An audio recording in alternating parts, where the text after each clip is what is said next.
குழந்தைமை. ஏகாந்தத்தின் உள்ளிருந்து ஒரு சிறுமி குமிழிகள் விட்டு கொண்டிருந்தாள்.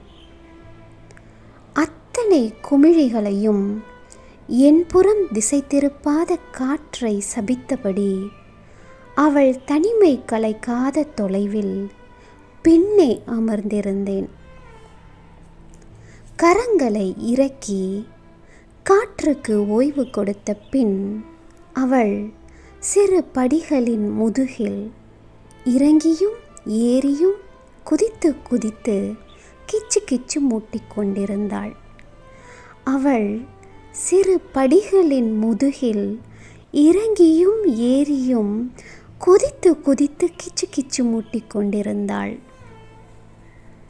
மகிழ்வை அவள் உதட்டில் படரவிட்ட படிகள் என்னுள்ளும் படிய துவங்க நானும் அதில் எம்பி எம்பி குதித்து கலகலப்பாக்கிக் கொண்டிருந்தேன். குமிழிகள் நிறைந்த வானில் இரவெல்லாம் படிகள் சிரித்து கொண்டே இருந்தன.